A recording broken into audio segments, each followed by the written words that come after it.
And we're live. Is Book that club? could that be a sport? Did you say book club? Yes, Only if we fight for books at the end. No. getting together and drinking wine and talking about books. Is That that sounds fun. what Adam has in mind? Oh, I I can can drink, but I can't talk about a book for that long. I could. Come on, if it was a book you actually liked, like yeah, you probably don't read too much. I don't think many people do. I didn't normally. I read as a kid, obviously, because you'd be compelled to. We had this thing called like relay for life, and you could either walk a lap, which was I think a quarter mile, and you'd get 1 point, or you could like there were books that had point totals like assigned to them. So like, oh, you read Little House on the Prairie, that's 13 points, and after you read it, you take a test to prove you read it. And so like I was just like, I could walk for days, or I could read this book this weekend, and like got ahead by. And so I read a ton that year of school. But then obviously when I was locked up, I was reading continuously for 60 days. So like that, I kind of had a little book club myself, just me and my pal Snow. We'd walk around the track together, and he'd talk to me about, dealing methamphetamine, and I talked to him about Harry Potter. I've heard Kyle tell stories of what happened in a TV show, and then when you actually watch the TV show, it pales in comparison to Kyle's version of telling it. I bet Snow got a. Yeah, you hear me? You're perfect.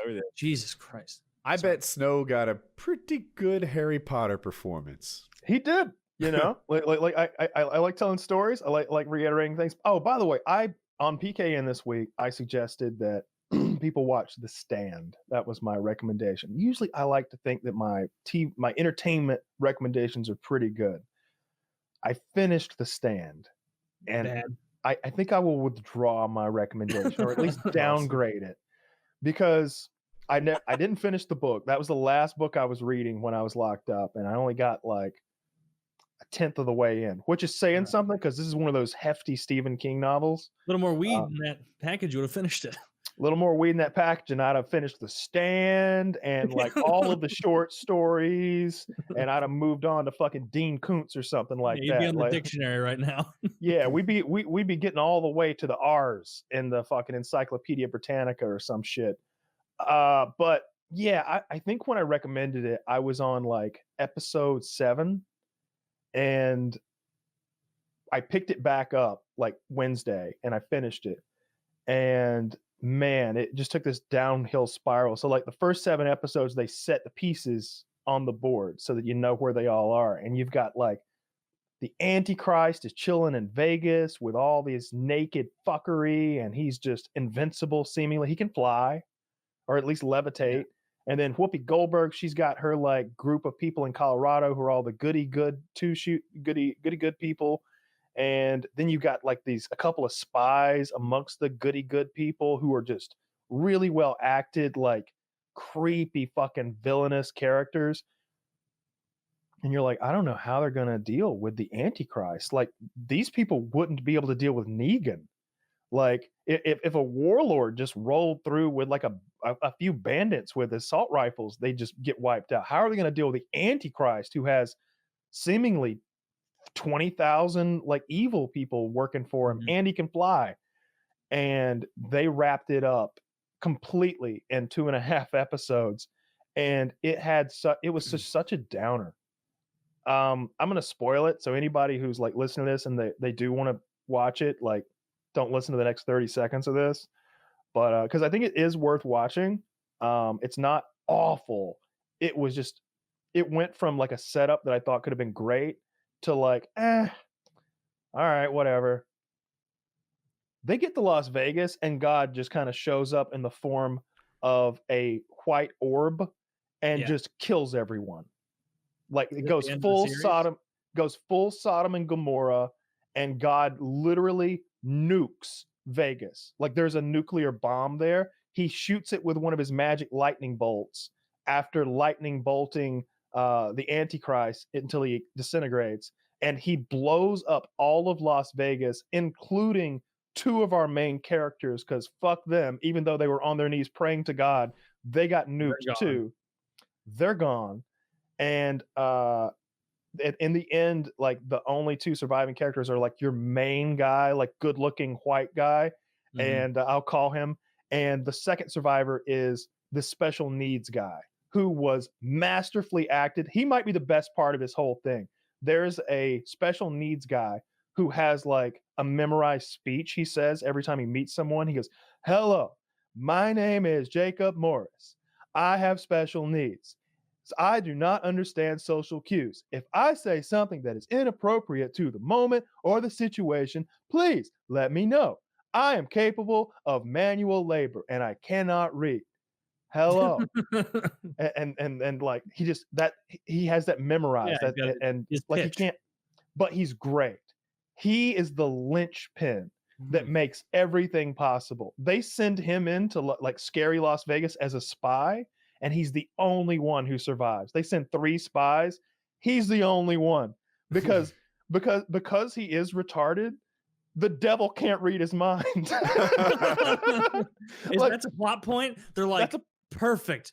We've cracked the code. He can't Yeah. read the jumbled mess that is his mind. Yeah, Send him in. If the anything, he's like an EMP for telepaths. He really is. The Antichrist is talking to one of the spies. He's like, "I know about your other friend, out in the desert. Pretty smart, staggering yourselves on your entry into the city. That way you wouldn't, look like a group.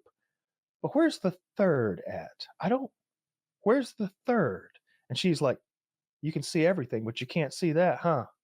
It's like, "Yeah, I don't know why." She's like, "There might be 30 more." It's like, no. There's one more. Where? Who? Well, I she won't certainly tell hope him. this mystery third person doesn't find that pamphlet I wrote with exact instructions on how to defeat me. Kyle, he when you can't talked read. about the stand on PKN, I was like, I swear I've seen this. And it starts off good as they like lay out the universe, and it ends disappointingly. And I looked it up, and it was a 2020 thing, and I'm like, The Stand is a 1994 miniseries based on the same source material. You knew that? Yeah. And I was, all right. Well, anyway, it sucked. You must have seen that similarly. a long time ago. Yeah. I remember when it was on TV. Yeah, I don't know, man. I really like Stephen King. He's bad at endings. Yeah, weirdly, He isn't does he? struggle with that. He's bad at endings. I think part of what makes him great was his cocaine addiction and his sick mind. But he would just he had this ability to just go and go and go and flesh out characters exceptionally well. Like sometimes he spends too much time. If you're looking for a quick read, he's not it. He himself has admitted, or he's mentioned, that he has been accused of diarrhea of the word processor, as he puts it.